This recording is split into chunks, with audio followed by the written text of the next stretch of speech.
Asbab al-nuzul adalah konspirasi teori atau cerita dongeng yang dikembangkan dari kitab hadis. Dari sini. Isi kitab ini bukan ditulis oleh sesosok Nabi Muhammad yang dimaksud, tetapi menurut sipulan-sipulan didengar oleh sipulan, yang akan disampaikan oleh sipulan, dikira dikatakan pulang-pulang. Ya demikian. Ini adalah sekumpulan konspirasi teori. Atau dengan kata lain, cerita-cerita berdongeng. Jadi, cerita yang ada asbab al-nuzul adalah cerita berdongeng yang mensinyalir, yang menggambarkan sebab akibat atau sebab dan maksud turun ayat Al-Quran. Syariat Islam adalah untuk menjustifikasi ilmu dongeng kepada kezaliman dalam beragama dengan mereferensikan kepada asbab al-nuzul itu tadi. Para tokoh ulama itu enggak bisa menerangkan nasib satu rakaat sembahyang yang mereka lakukan apa diterima Tuhan apa tidak. Kaum ulama yang sudah saya lihat, mereka bukan ahli moralitas dan juga mereka bukan ahli spiritualitas, tetapi mereka ahli pengumpul dongeng atau ahli cara mereka meriwayatkan dongeng atau mewariskan dongeng-dongeng yang mereka anut kepada orang lain. Kaum ulama menciptakan Tuhan atau Nabi Muhammad sebagai Rasul sebagai elemen yang ganas, buas, seram, ngeri.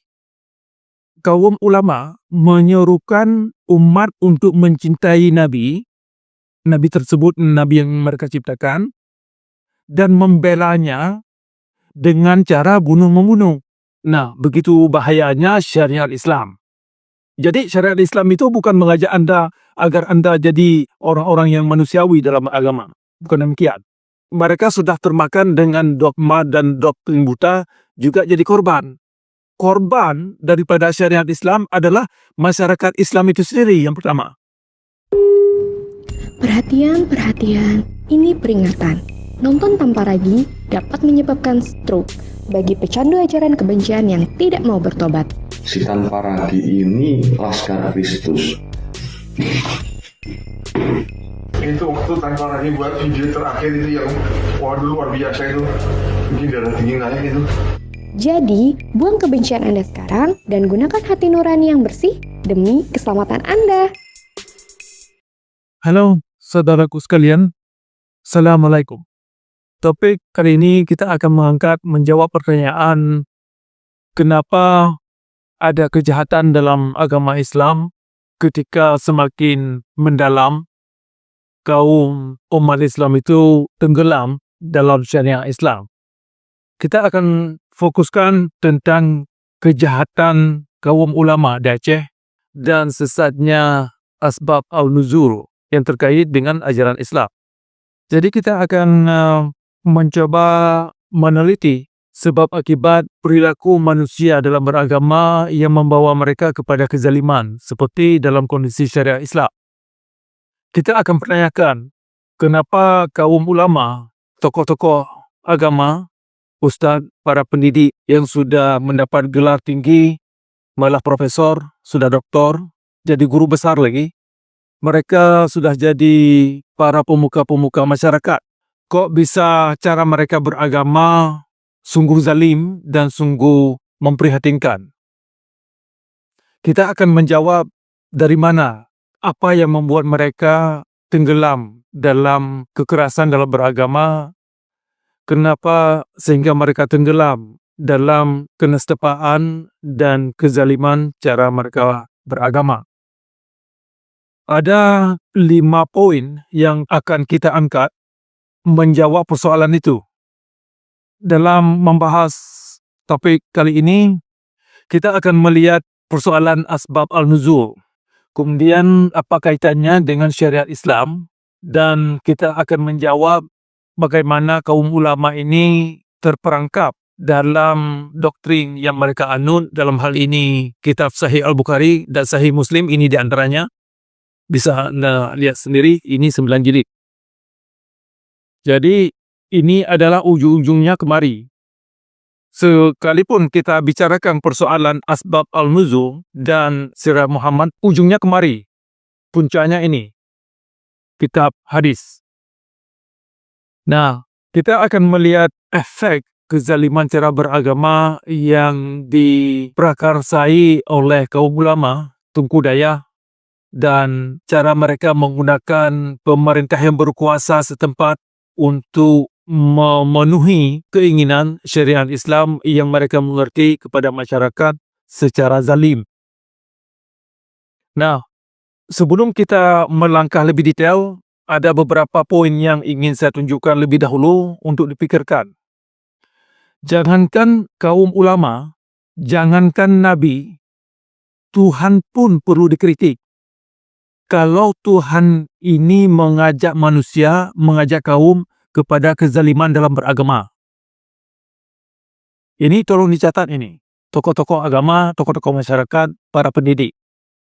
Jangankan kaum ulama, jangankan Nabi, dalam hal ini Nabi Muhammad, Tuhan pun perlu dikritik, wajib dikritik kalau ajaran Tuhan ini mengajak kaum kepada kezaliman dalam beragama. Ini tolong dipikirkan persoalan ini oleh segenap masyarakat. Dalam pada ini, ayat 135 surah An-Nisa, itu dikatakan yang intinya, kita wajib mengkoreksi, kita wajib mengkritik demi keadilan. Walaupun itu adalah hal-hal yang berkenaan dengan Tuhan. Walaupun itu berkenaan dengan ajaran-ajaran sunnah Nabi yang disinyalir datangnya dari Nabi Muhammad yang tertulis dalam kitab hadis seperti ini. Untuk Anda tahu, isi kitab ini bukan ditulis oleh sesosok Nabi Muhammad yang dimaksud. Tetapi menurut sipulan-sipulan didengar oleh sipulan, yang akan disampaikan oleh sipulan, dikira dikatakan pulang-pulang. Ya demikian, ini adalah sekumpulan konspirasi teori. Atau dengan kata lain, cerita-cerita berdongeng. Nah, itu isi yang ada di dalam kitab hadis. Jadi, ayat 135 tadi yang saya sebutkan, yang datangnya dari surah An-Nisa, surah 4, yang intinya mengajak kita ini untuk menegakkan keadilan demi keadilan. Yang paling utama adalah keadilan, kebebasan, kemerdekaan kita berpikir, persoalan manusia dengan Tuhannya atau Sang Penciptanya. Jadi perlakuan-perlakuan tokoh ulama, tokoh masyarakat dalam beragama yang mengacu masyarakat kepada kekerasan, kezaliman dalam beragama, ini perlu dikritik. Meskipun itu terkait dengan Nabi yang ada dalam agama tersebut. Tidak ada seorang pun atau Nabi pun yang lepas daripada kritikan. Jangankan Nabi, Tuhan wajib dikritik. Kalau ajaran Tuhan itu mengacu umat kepada kekerasan dalam beragama dan pertumpahan darah.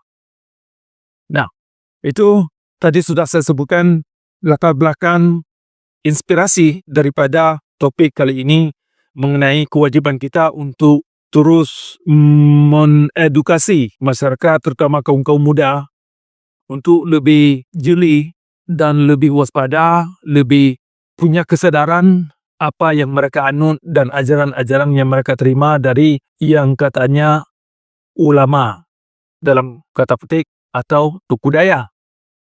Nah, untuk Anda ketahui, kaum ulama yang sudah saya lihat, mereka bukan ahli moralitas dan juga mereka bukan ahli spiritualitas. Tetapi mereka ahli pengumpul dongeng atau ahli cara mereka meriwayatkan dongeng atau mewariskan dongeng-dongeng yang mereka anut kepada orang lain. Jadi ilmu yang ulama miliki bukanlah ilmu-ilmu pasti, bukanlah ilmu-ilmu yang faktual yang bisa difaktakan dalam alam. Nah, ini perlu diketahui oleh kaum muda, terutama anda-anda yang di bangku kuliah, untuk bisa berpikir secara realistik, secara natural yang bersandar kepada unsur-unsur alam. Nah, tadi saya menjelaskan bahwasanya bahasan ini terkait dengan asbab al-nuzul. Perlu saya terangkan, anda-anda yang mungkin tidak mengerti apa itu asbab al-nuzul, Asbab al-nuzul adalah konspirasi teori atau cerita dongeng yang dikembangkan dari kitab hadis. Dari sini. Dengan kata lain, asbab al-nuzul adalah penjabaran daripada kitab hadis yang mensinyalir untuk menerangkan sebab dan maksud turun ayat Al-Quran. Jadi, cerita yang ada asbab al-nuzul adalah cerita berdongeng yang mensinyalir, yang menggambarkan sebab akibat atau sebab dan maksud turun ayat Al-Quran. Okay, itu tujuan dan isi inti daripada asbab al-nuzul. Nah, sedangkan syariat Islam, ini saya terangkan definisinya untuk anda-anda yang mungkin kurang mengerti apa itu syariat yang ada dalam kerangka dan koridor agama Islam. Syariat Islam adalah bersandar kepada kitab fikih. Terutama kitab fikih itu juga bersandar kepada kitab hadis ini. Yang ini. Ujung-ujungnya kemari. Baik kita bicarakan soal kitab fikih, baik kita bicarakan soal asbab al-nuzul, baik kita bicarakan sirah Muhammad, kaitannya ini ke sini. Okay? Jadi syariat Islam adalah untuk menjustifikasi ilmu dongeng kepada kezaliman dalam beragama dengan mereferensikan kepada asbab al-nuzul itu tadi. Kitab-kitab yang dipegang oleh syariat Islam itu adalah menggunakan asbab al-nuzul sebagai referensi sejarah, mana ayat yang ditolak atau mana ayat yang dipakai. Dalam hal ini, syariat Islam adalah menolak ayat-ayat yang bagus atau definisi-definisi ayat yang bagus yang ada dalam Al-Quran, dalam Al-Quran ini, ya kan? Menolak segala ayat-ayat yang bagus, yang bisa berguna, ditolak. Dan menggunakan definisi-definisi yang membinasakan diri kita sendiri, yang merusak diri kita sendiri, itu yang dipakai. Itu inti syariat Islam. Jadi terbalik, saudara-saudara. Jadi perlu anda ketahui, ini saya ulang.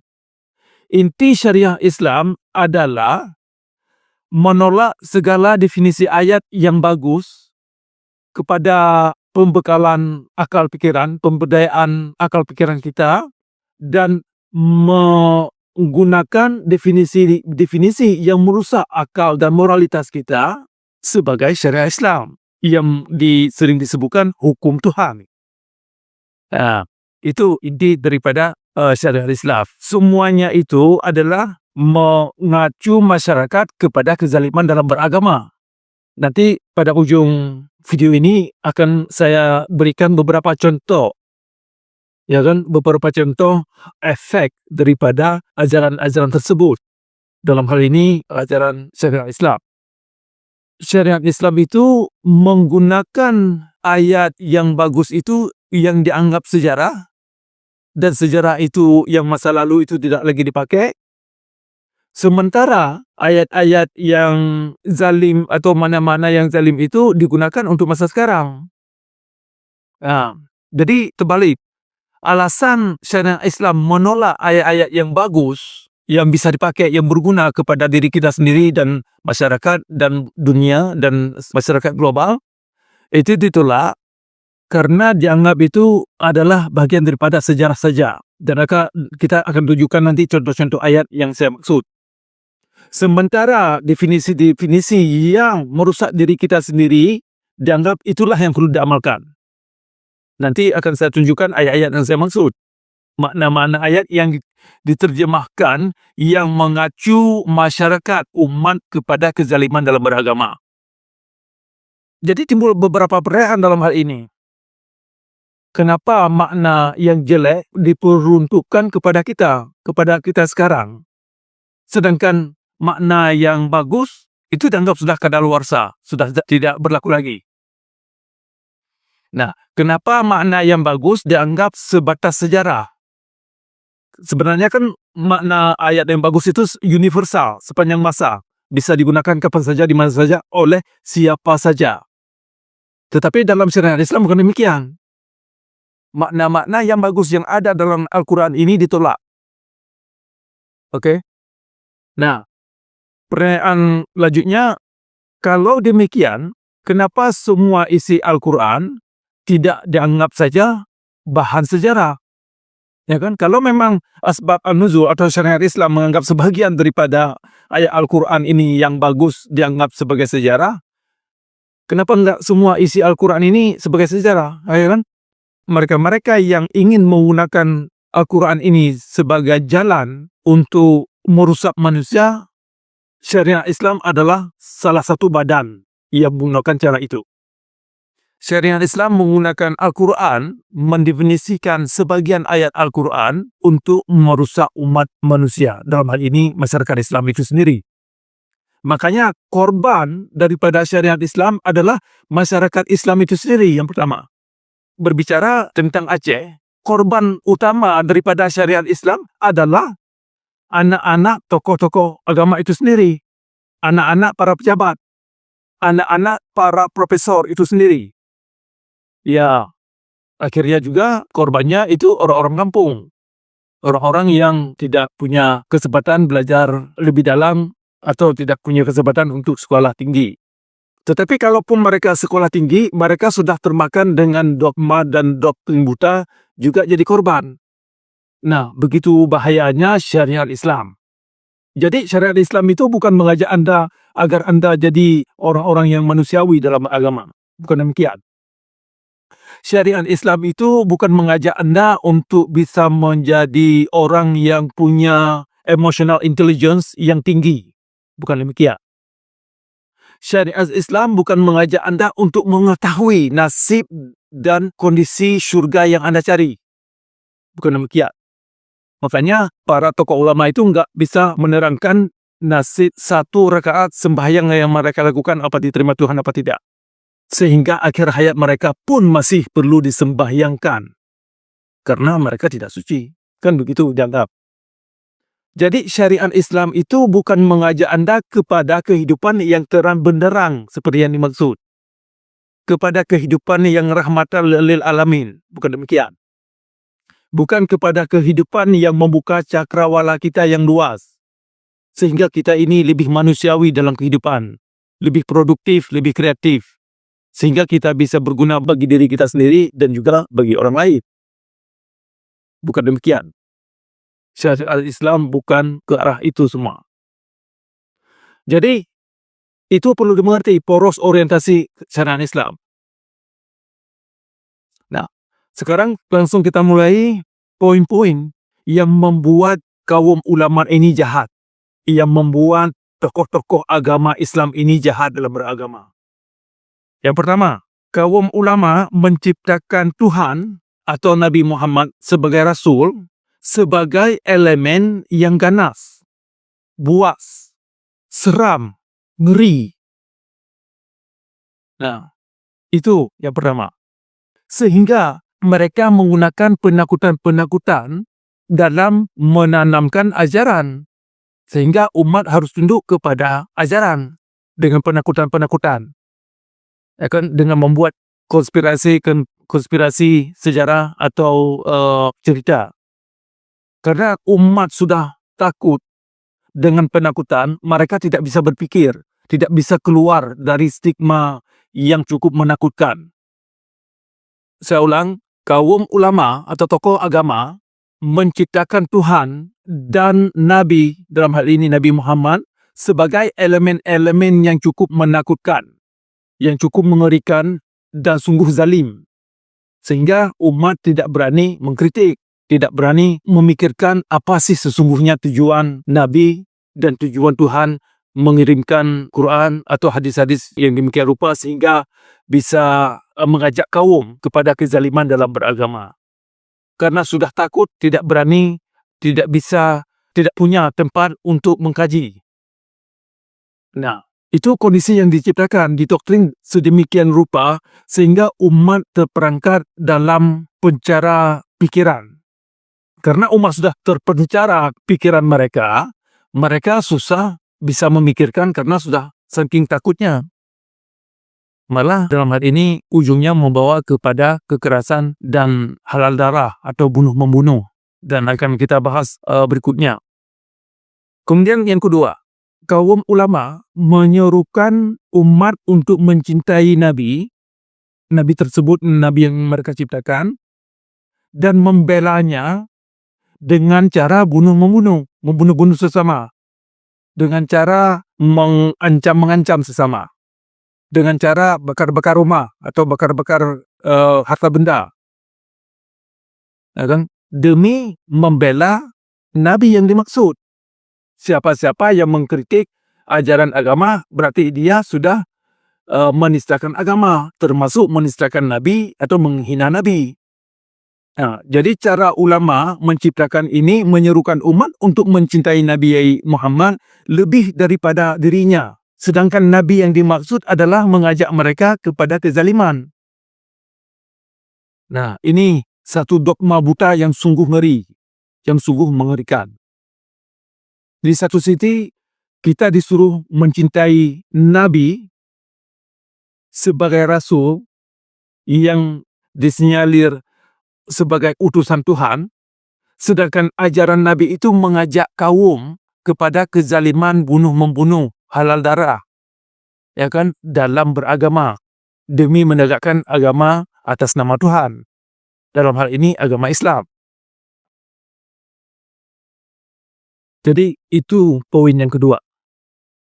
Poin yang ketiga, kaum atau tokoh agama menggunakan pemerintah yang berkuasa untuk menggunakan syariat Islam dengan melanggar dan mencabut hak manusia, hak fitrah manusia. Kita tidak bisa berpikir.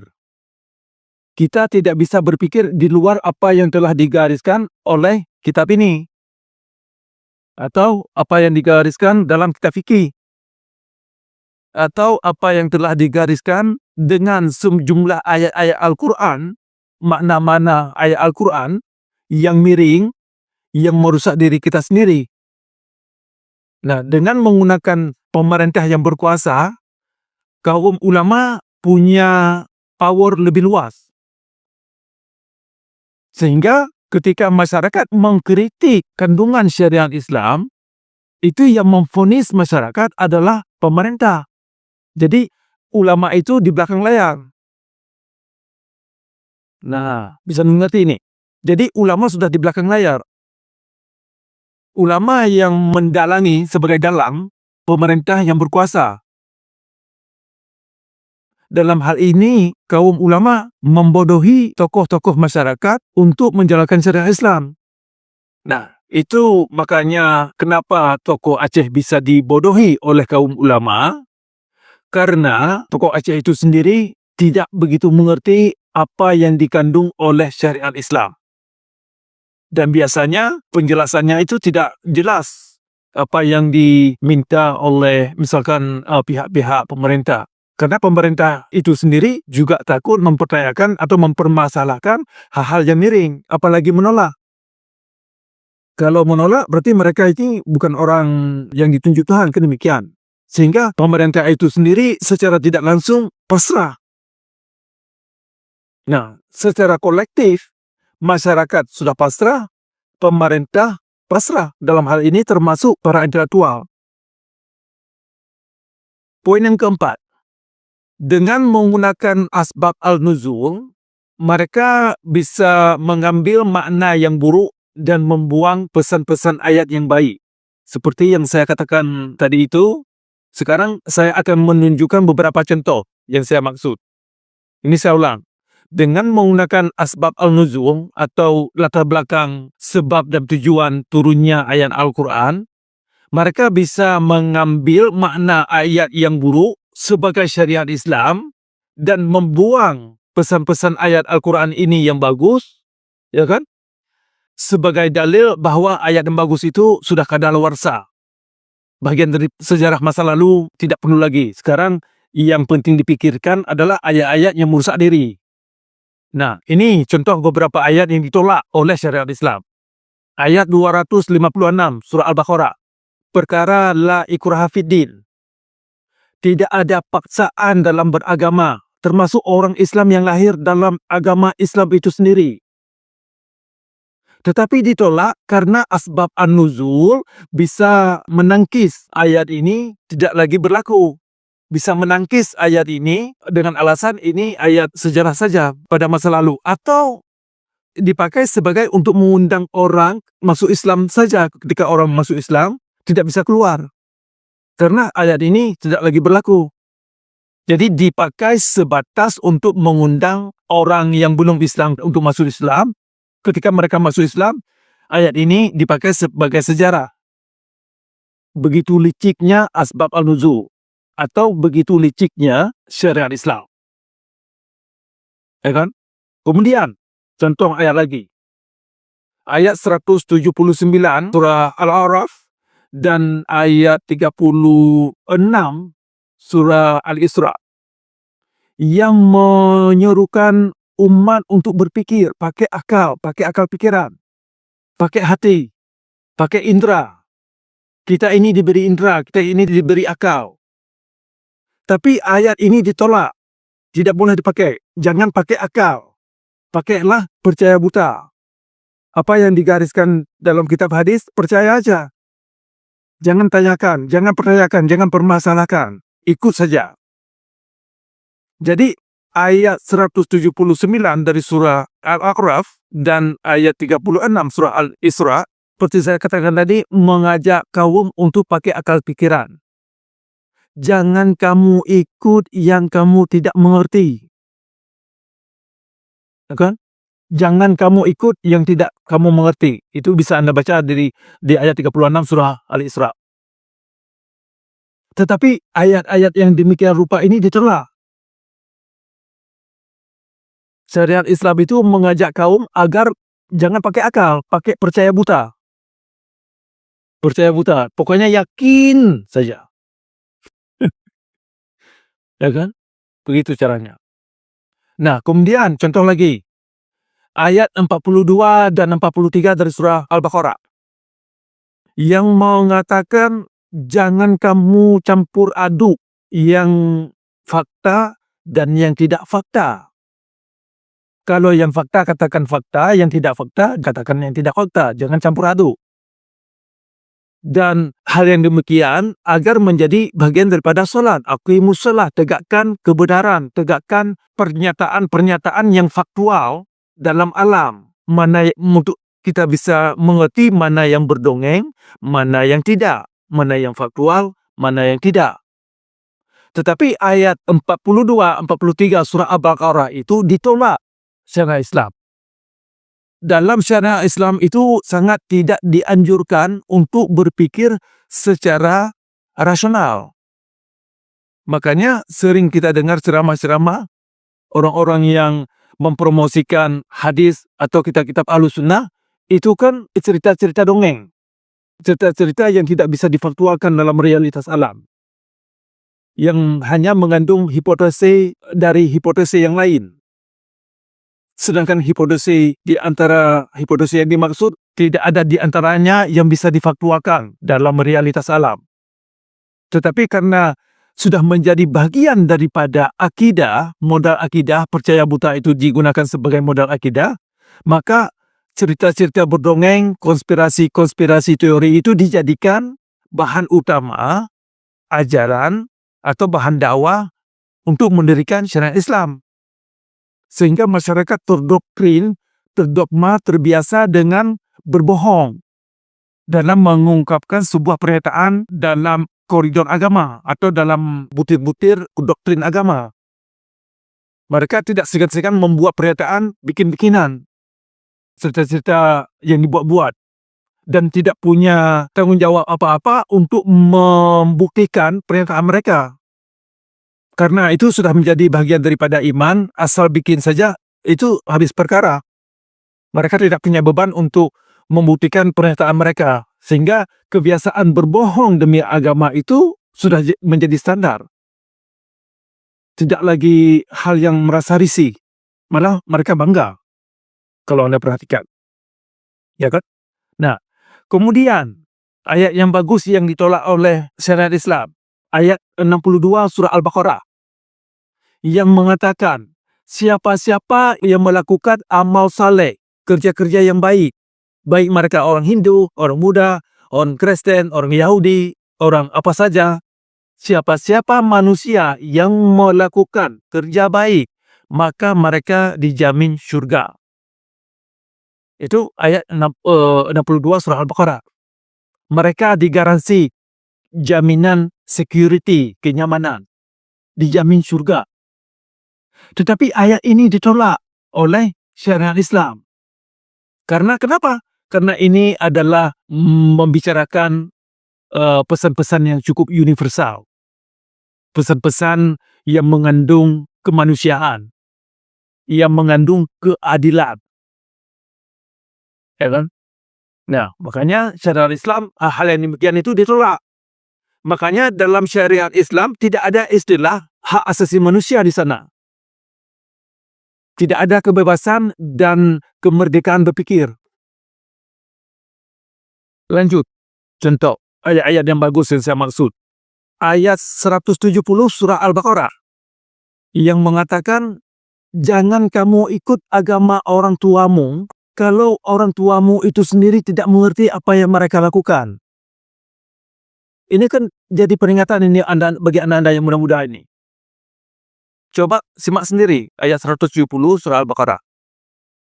Jangan kamu ikut agama atau tradisi orang tuamu, sedangkan orang tua kamu itu sendiri tidak mengerti apa yang mereka lakukan. Ini penting bagi anda yang muda-muda ini yang masih sekolah. Makanya orang Aceh itu yang mempertahankan adat Endatu, ya kan, sering dikatakan itu ada Endatu atau agama Endatu demi Endatu, itu sungguh menjerumuskan dalam persoalan pendidikan. Karena kalau kita hanya menerima ajaran-ajaran Endatu itu hanya karena datangnya dari Endatu, tanpa memikirkan apa sih isinya. Kalau memang baik, oke. Kalau memang bermanfaat, itu nggak masalah. Persoalannya tidak bermanfaat, malah menjerumuskan. Karena mengandung ilmu-ilmu hitam, ilmu-ilmu yang tidak bisa dimengerti oleh akal pikiran. Itu kan sebenarnya ayat yang cukup bagus sebagai peringatan untuk mengingatkan kita, untuk membuat kita terjaga, tersadar dalam tradisi doktrin-doktrin buta yang sudah datang dari nenek-nenek moyang kita, dari orang tua, dari kakek-kakek kita. Makanya ayat 135 dari surah An-Nisa yang sudah saya sebutkan tadi waktu kita memulai, diajak kita untuk bisa mengkoreksi orang tua kita, siapa saja, kalau mereka tersalah. Kalau mereka ini membuat tidak keadilan. Kalau agama-agama yang mereka anut membawa umat kepada ketidakadilan yang meruntuhkan fitrah kita sebagai manusia. Termasuk dalam hal ini doktrin-doktrin yang dinamakan atas nama Tuhan. Makanya sekalipun itu datang dari Tuhan, itu perlu dikritik. Jangankan Nabi Muhammad, jangankan ulama, Tuhan itu sendiri perlu dikritik. Kalau ajaran Tuhan itu hanya membawa umat, mengacu umat kepada kezaliman dalam beragama. Kelima, apa yang membuat jahatnya ulama? Apa yang mengacu ulama berbuat jahat dalam beragama? Apa motivasinya? Apa doktrin yang mereka anut? Nah, poin kelima, konsep amar ma'ruf nahi munkar. Jadi kita fokuskan kepada konsep amar ma'ruf itu apa. Kalau yang mungkar, itu mungkin anda bisa sudah mengerti yang tidak baik. Okay? Yang perlu anda pikirkan sekarang, yang perlu dimengerti amar ma'ruf dalam kacamata syariat Islam itu apa. Nah, ini saya jelaskan. Yang dimaksud amar ma'ruf dalam kacamata syariat Islam adalah mengajak umat kepada kemungkaran, kepada kezaliman dalam beragama, ancam-mengancam, bunuh-membunuh, bakar-bakar rumah orang, membatukan orang. Itu yang dimaksud amar ma'ruf. Nah, mungkin anda terkejut ini, kok bisa begitu maknanya? Memang demikian. Jadi amar ma'ruf itu bukan kebaikan.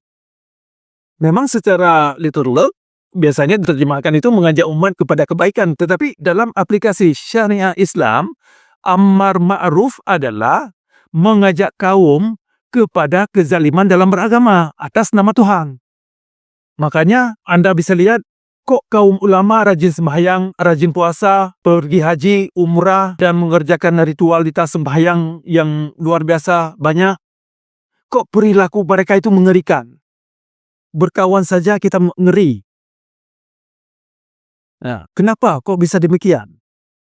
Nah, jawabnya karena yang dimaksud hal-hal yang biasanya kita mengerti, misalkan suri teladan, ternyata yang dimengerti mereka suri teladan bukan perangai-perangai yang baik, bukan perangai-perangai kasih sayang antara sesama, bukan perangai-perangai saling menghormati dan saling bahu-membahu dalam mencari kebenaran, bukan demikian.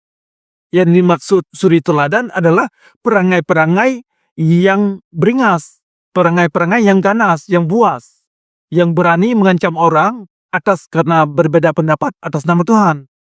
Itu yang dianggap aswatun hasanah atau suri teladan. Makanya definisi itu perlu dipikirkan, kok bisa terbalik? Memang terbalik. Nah, sekarang ini saya tunjukkan. Coba lihat, sahih akan di kitab ini. Sahih Al-Bukhari. Sahih artinya bukan otentik.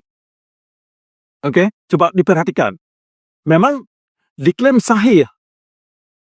Yang dimaksud sebagai otentik. Tetapi di dalamnya, kalau Anda baca, tidak otentik. Tidak faktual. Di dalamnya isinya adalah konspirasi teori. Atau cerita-cerita berdongeng. Jadi sahih dalam koridor atau dalam kacamata Islam, dalam aplikasi, bukan arti otentik. Sahih artinya berdongeng. Itu tolong dicatat. Jadi itu 5 poin sudah kita jabarkan dan bahaskan apa yang mengacu kaum ulama bisa begitu zalim dalam beragama. Nah, itu sudah terjawab. Ya kan? Apa yang saya paparkan barusan sudah terjawab. Dan ini panjang, nanti bisa jabarkan pada kali lain. Tetapi secara ringkas dulu, itu seluk-beluk yang membawa kaum ulama, yang membawa tokoh-tokoh agama, tokoh-tokoh Aceh, termasuk Tunku Dayak dalam hal ini, termasuk guru-guru agama, yang mengacu mereka kepada kekerasan dan kezaliman dalam beragama. Ya, itu sebab-sebabnya karena cara mereka memahami, cara mereka menggunakan Al-Quran itu yang sudah terbukti nyata dalam alam, bukan kepada pencerahan. Bukan kepada untuk membuka akal pikiran kita. Bukan kepada untuk mengangkat maruah dan spiritualitas kita. Dan bukan untuk mengangkat daya nalar kita untuk bisa luasnya cakrawala cara kita berpikir. Bukan demikian. Terbalik. Makanya dalam koridor, dalam payung Ahlus Sunnah, ajaran-ajaran Ahlus Sunnah tidak bisa menciptakan tokoh-tokoh seperti Ibnu Sina, Ibnu Rushd, Al-Khawarizmi, Al-Kindi, atau Rumi. Itu tokoh-tokoh itu sudah dianggap murtad oleh tokoh-tokoh lain, diantaranya Al-Ghazali. Jadi makanya ini perlu penting sekali dimengerti. Al-Ghazali itu yang saya mengerti adalah tokoh yang menolak kebebasan berpikir, kemerdekaan berpikir. Al-Ghazali adalah pelapor yang menjagokan syariat Islam itu. Cerita-cerita dongeng, kemudian kekerasan dalam beragama, ya ujungnya untuk mengingkari kondisi alam ini, kondisi kenyataan dalam alam. Jadi masyarakat Islam yang menganut Ahlus Sunnah atau pemikiran-pemikiran Al-Ghazali itu kan sering hidup berhalusinasi. Jadi kenyataan dalam alam ini diingkari. Nah, itu masalahnya sehingga masyarakat Islam itu terus terpuruk dalam kegelapan dan kenestapaan. Nah, sebelum saya tutup, saya akan menunjukkan beberapa contoh efek yang terjadi atas kaum yang mereka kerjakan atas nama syariat Islam. Persoalan terbakarnya gereja di Singkil.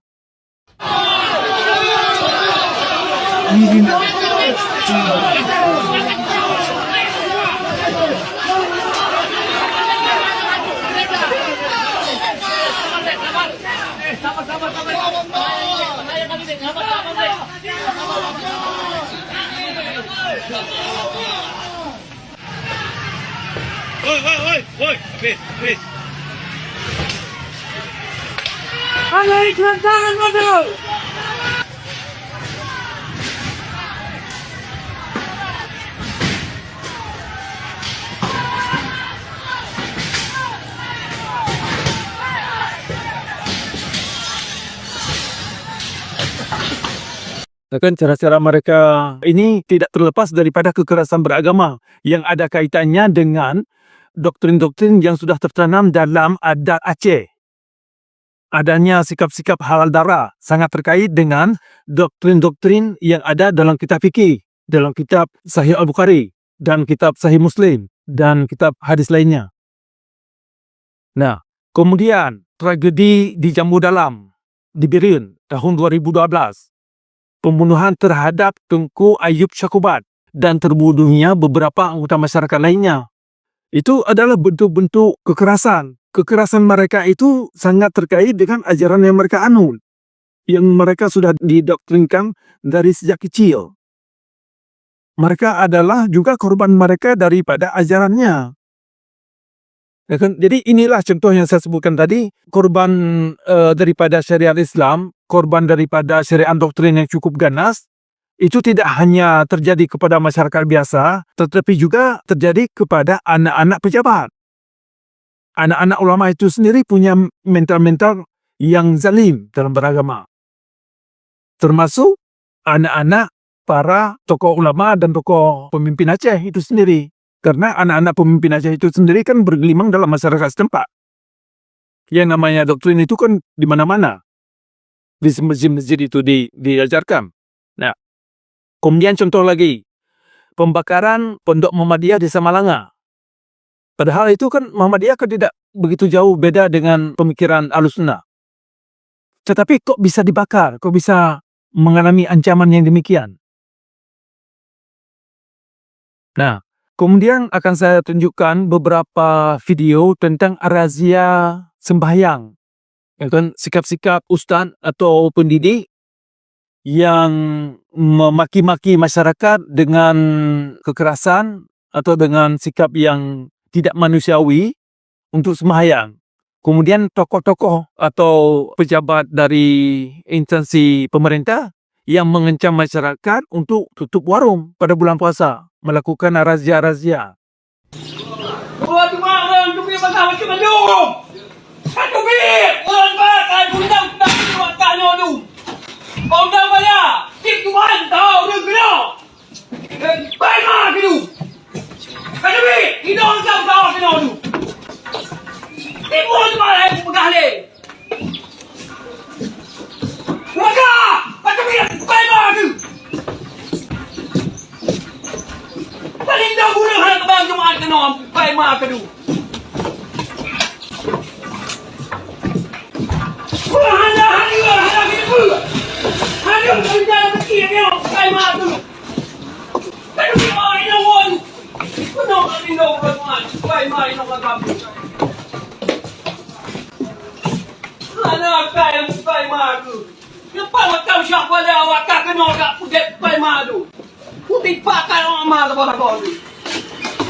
Kata tengok inongan, para media akan mantul.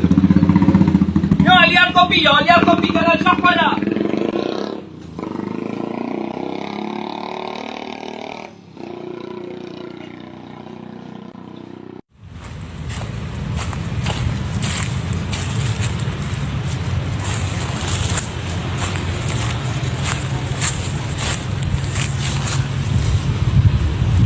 Yang jiwa pak kalanya ni buah tu apa? Kan kada nyo di long kat pilang tu. Tu ni buah. Tu ni buah. Mak.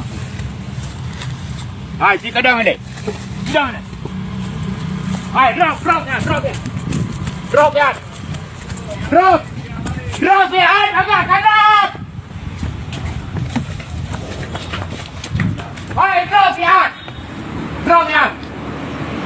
Hai. Drop ya. Drop mana ni dong? Kena biar dongking love you.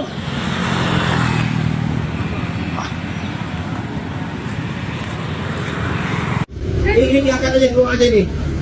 Sudah saya kalau ini lampu lebih kata itu. Ada begini pun tak boleh, boleh berpuasa. Ini saya buat mana ya? Buka pintu, Rek. Buka pintu, Rek. Tadi. Ibu dah, okey lah. Ya, Pak. Buka.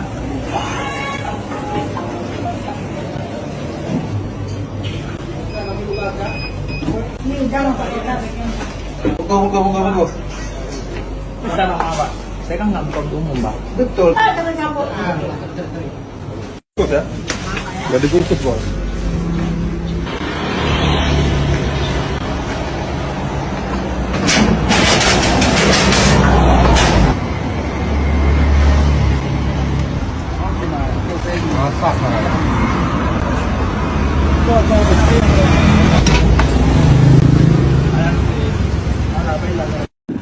Yang pun cewek buka, punya cewek berangkat ju. Ambek yang hilit le WH, tapal PP WH tiat. Nak duk. Patih anak hilit. Duk lam. Menikah le, menikah. Ambek hari ni kamu awak kampung ina melit dia mupah ke. Orang rumah kat dengan orang awak ke dia lau pupon tu. Bagai pacut. Nya aku balik ino punya ni hancur ke. Itu kan persoalan-persoalan yang sungguh mengerikan tentang pendekatan agama Islam. Itu adalah sebahagian daripada contoh-contoh yang perlu dipikirkan, dan ini contoh ini bisa anda pelajari sendiri, bisa anda buat survei sendiri, atau datang ke tempat-tempat yang sudah saya sebutkan kalau anda ragu tentang kejadian yang sudah terjadi. Ini adalah hal-hal yang tidak bisa anda pungkiri. Apa-apa yang sudah saya paparkan ini adalah faktual. Anda bisa kaji sendiri apa yang ada di dalam kitab ini. Kalau anda ragu, baca sendiri. Coba pelajari bagaimana sikap Nabi. Atau anda juga bisa baca sendiri Al-Quran, ayat-ayat yang saya sebutkan tadi, itu yang ditolak oleh syariat Islam. Atau terjemahan yang bagus, ditolak. Kenapa terjemahan yang bagus itu tidak dipakai? Kok terjemahan-terjemahan yang jelek, yang merusak diri kita sendiri dan orang lain, itu yang dipakai? Dan ada bisa kaji sendiri dalam Al-Quran yang ada yang telah diterjemahkan oleh beberapa instansi. Nah, itu sebagai bahan kajian anda. Jadi sebagai kesimpulan, sebab dan akibat daripada perlakuan syariat Islam yang zalim tidak terlepas daripada hal-hal yang dibentuk oleh kaum ulama. Karena yang membentuk syariat Islam adalah kaum ulama yang diklaim hukum-hukum Tuhan. Kalau mereka dalam beragama, tujuan mereka beragama adalah untuk melakukan kezaliman, maka bahan terjemahan dalam Al-Quran yang miring itulah yang mereka pakai. Terutama ayat-ayat atau narasi-narasi yang ada dalam kitab fikih dan kitab hadis, termasuk Sirah Al-Muhammad. Nah, makanya saya ajak kaum-kaum muda anda semua ini untuk bisa mencamkan bahwasanya sesuatu yang anda tanam di dada itu akan keluar.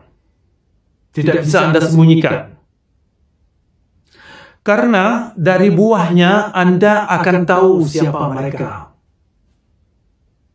Jangan terbuai, jangan tertipu dengan slogan. Nah, ini perlu dipikirkan oleh anda-anda yang masih dalam pendidikan. Ini adalah bagian daripada pendidikan anda. Nah, tolong berpikir kritis. Upayakan mencari hal yang fakta sebagai patokan substansi kebenaran. Jangan asal terima gosipan atau cerita gosipan yang katanya dari sepulan, datanya dari pulan-pulan, dari kitab pulan-pulan, dari syekh pulan-pulan, dari mazhab pulang-pulang dan seterusnya. Coba pikirkan substansi yang dikatakan itu apa. Jangan hanya percaya buta, jangan hanya ikut demi iman, demi akidah.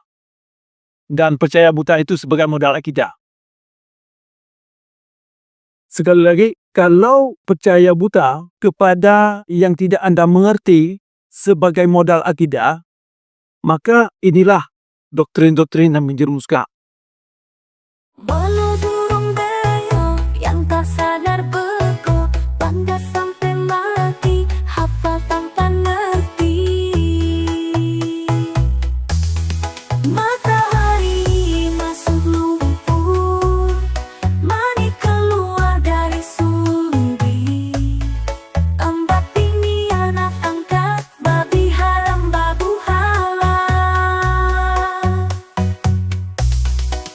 Halo kadang burung sing nurani rabun, paling suka bohong, kerjanya ngegarong. Matahari masuk lumpur, mani keluar dari sumbi. Embak tinggi anak angkat, babi haram babu halal.